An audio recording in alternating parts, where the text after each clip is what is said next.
Hi, I'm Lindsay, your English teacher from Fluent TOEFL. Here at Fluent TOEFL, we want to make preparing for the TOEFL easy and free.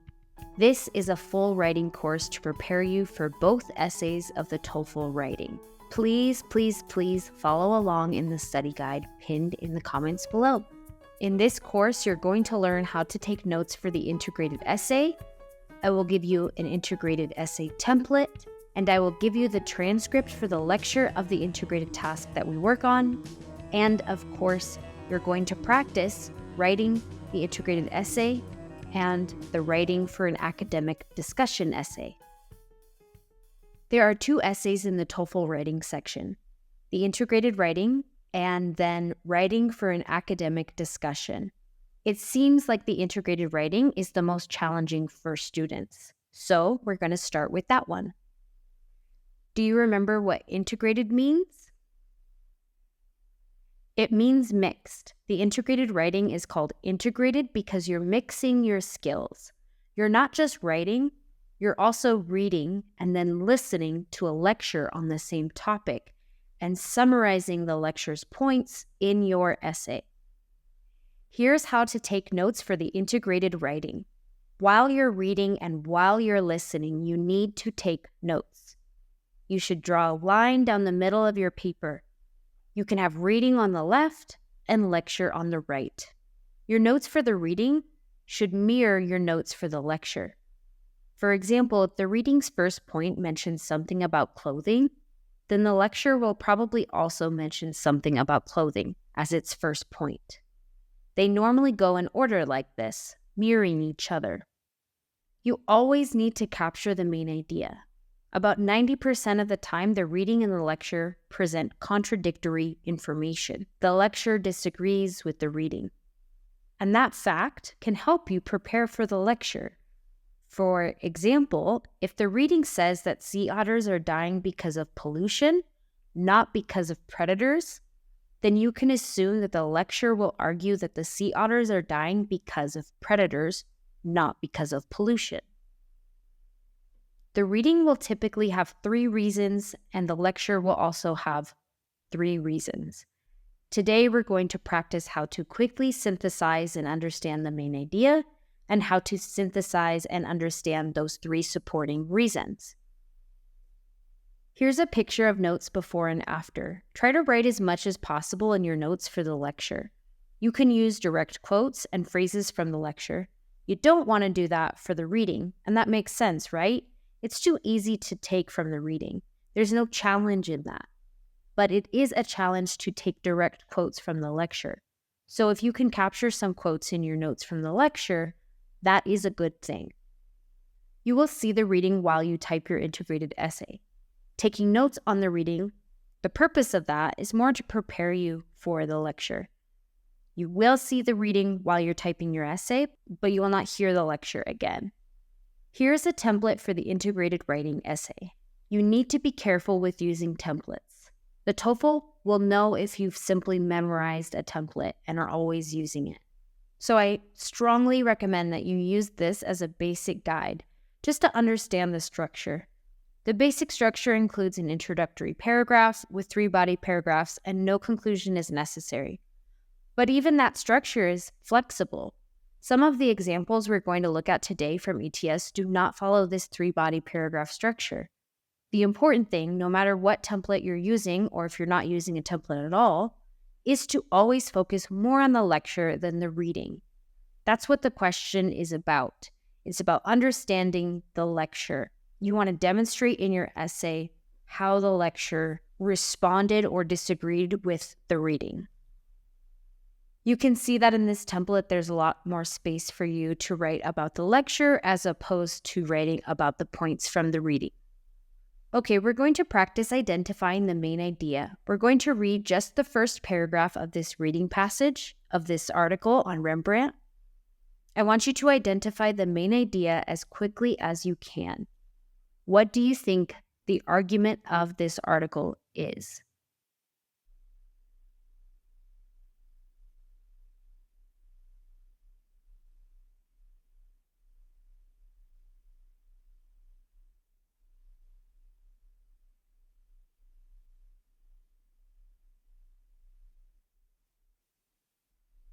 You can tell from the very last sentence of the first paragraph, the main idea is that the painting was not painted by Rembrandt. The last sentence of the first paragraph says, "But there are problems with the painting that suggest it could not be a work by Rembrandt." Now we're going to listen to just the first part of the lecture and do the same thing. Try to identify the main idea as quickly as you can. Everything you just read about Portrait of an Elderly Woman in a White Bonnet is true. And yet, after a thorough re-examination of the painting, a panel of experts has recently concluded that it's indeed a work by Rembrandt, and here's why. Okay, did you hear the main idea in the lecture? The main idea from the lecture is that the painting was indeed painted by Rembrandt. So your notes should look something like this. You want to be really quick and simple, and Rembrandt is a big, long word, so you don't need to write out the whole thing, like I have here. REM would be sufficient. Now I want you to pause the video right now and write the introduction to your essay using the main idea. Then I will show you an example introduction. This should take you about 2 or 3 minutes. Here is an example of a first paragraph for the Rembrandt essay. Both the reading and the lecture discuss whether or not a painting, Portrait of an Elderly Woman in a White Bonnet, was painted by Rembrandt. The reading argues that the work is not by Rembrandt, the famous Dutch artist. The lecture points out 3 reasons to believe it was indeed painted by Rembrandt. Now, yours will not be exactly like this one. This is just one example of a potential introduction. It's good, it's clear, and it covers the main idea of both the reading and the lecture, showing how they disagree with each other. You can add your intro that you wrote below in the comments. We are going to keep working on the same Rembrandt topic, but now we're going to identify the 3 arguments, the 3 arguments in the reading and the 3 arguments in the lecture. Pause the video here. You have 3 minutes to read the passage. Identify the 3 supporting points for the argument of the reading. This is also in the study guide, so if you're following along there, you can pause the video and work in the study guide for 3 minutes. Take notes.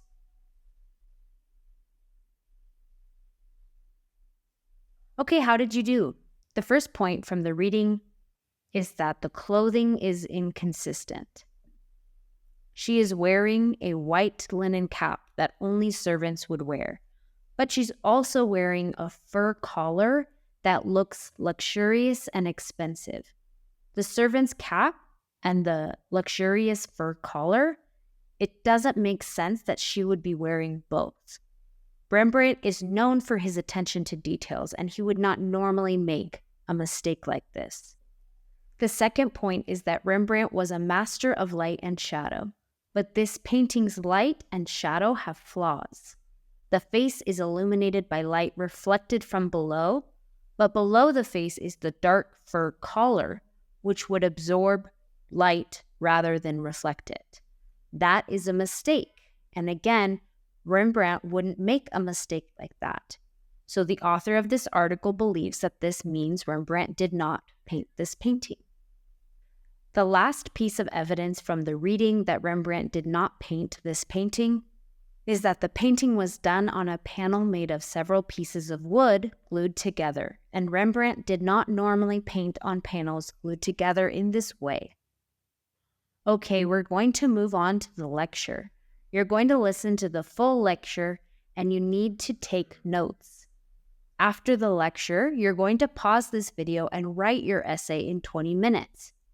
Then we will go over the 3 points from the lecture and the sample essays for this topic of Rembrandt. Everything you just read about Portrait of an Elderly Woman in a White Bonnet is true.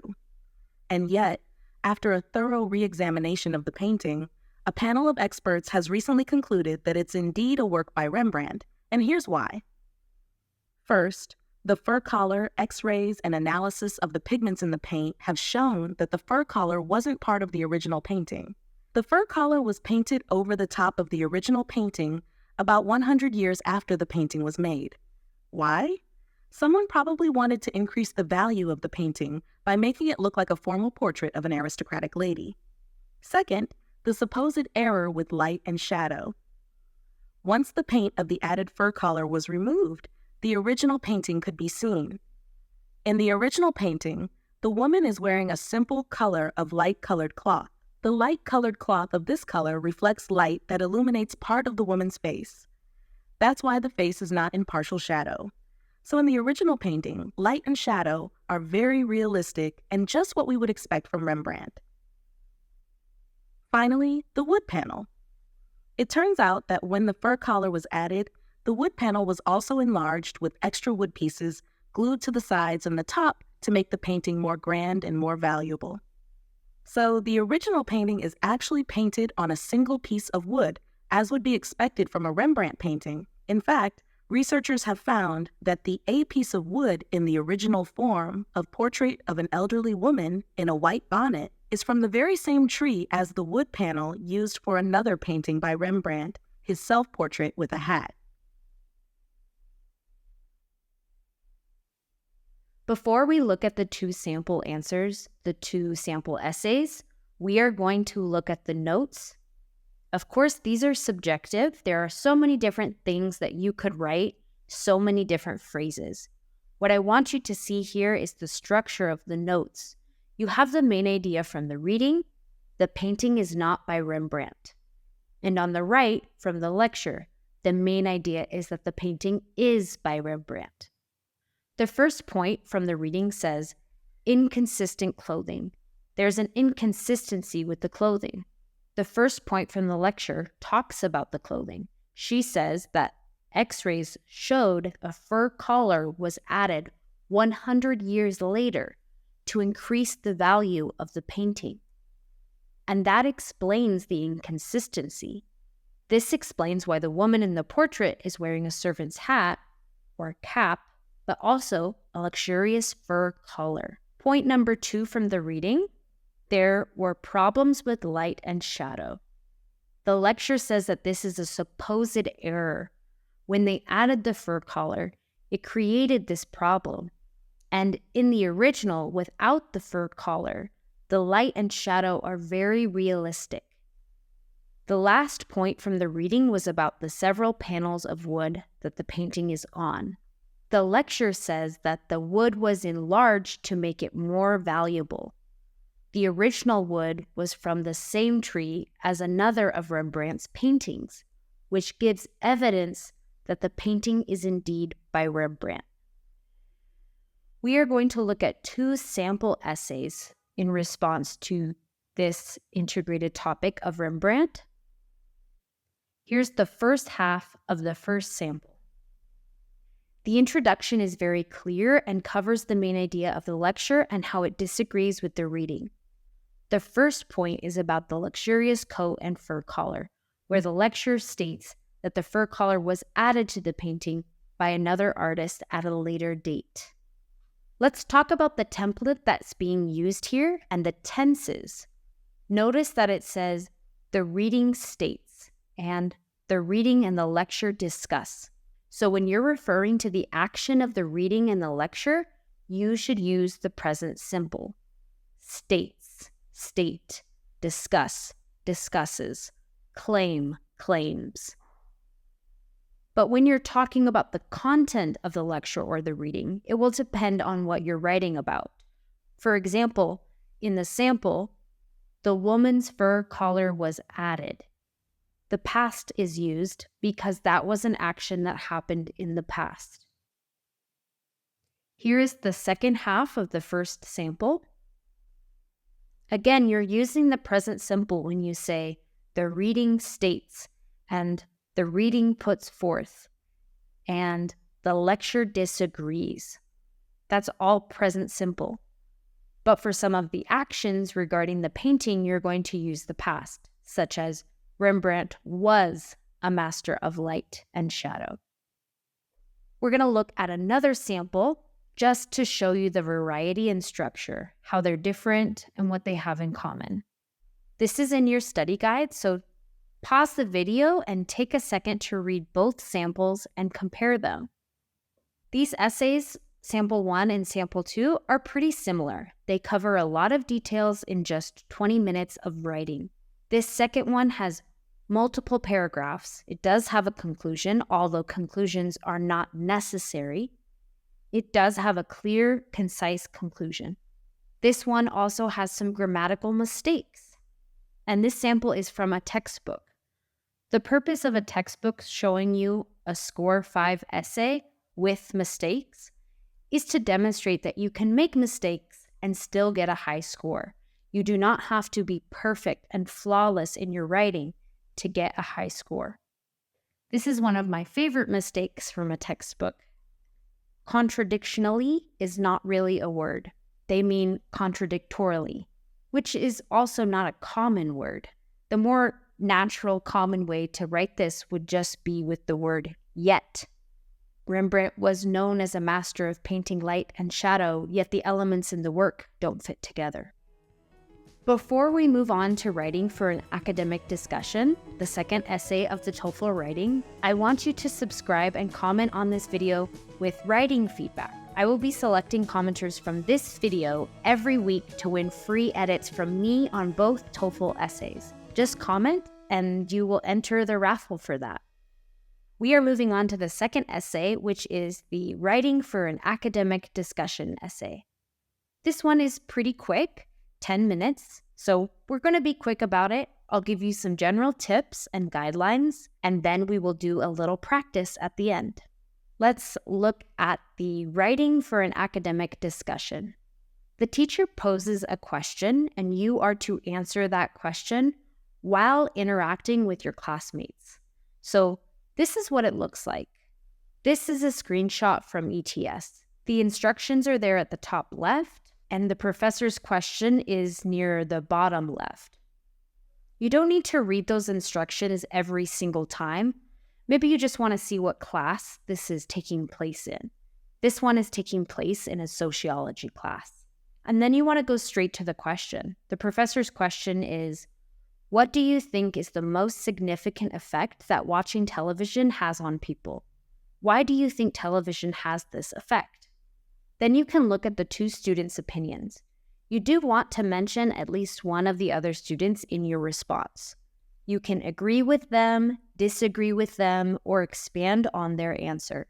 Expand on their answer means to add to their answer. So a 5 out of 5 essay will have at least 100 words, a clear opinion, and an answer to the question. You don't need a hook. You can start with, in my opinion. You also need to have a high level of grammar, so at least 3 coordinating conjunctions, like and, for, but, or, and 1 subordinating conjunction, which those are the more complex conjunctions like therefore, although, however, because. There are links in the study guide for you to practice using subordinating and coordinating conjunctions. And lastly, you need to mention the other student, at least one of them. You can agree, disagree, or expand on their idea. Okay, you're going to do a practice question. I want you to pause the video and write for 10 minutes. Whenever you're practicing for the TOEFL, it's really important that you use timers to simulate the real TOEFL experience. So pause the video, type for 10 minutes. It's also a good idea to turn off spell check and to turn off grammar check in Google Docs and Word. Usually that's just going to tools and turning those two things off. This way it will be a more realistic practice test. Okay, here's the sample answer. This is a 5 out of 5. It meets all the criteria. Pause the video here and take a second to read it, and read it out loud. That's a good way to read and to become a better writer. So why is this a 5 out of 5 essay? The opinion at the beginning is very clear, and it starts with, I think. It could have also started with, in my opinion. Next, they do agree with Paul. It's important to bring up another student's opinion. Remember, you can agree, disagree, or expand on their opinion. Here, they agree with Paul. Then they give 2 very clear reasons. They even follow it with an example from their life. They use multiple coordinating conjunctions like and, but, or, And they do use at least one subordinating conjunction there at the end, the word because. That's the subordinating conjunction, combining those two clauses together to form a longer, complex sentence. Thank you for watching. Please like and subscribe. I can't make these videos without your support, and every interaction goes a long way. And if you want to enter the raffle for free writing feedback for both TOEFL essays, just comment on this video with writing feedback.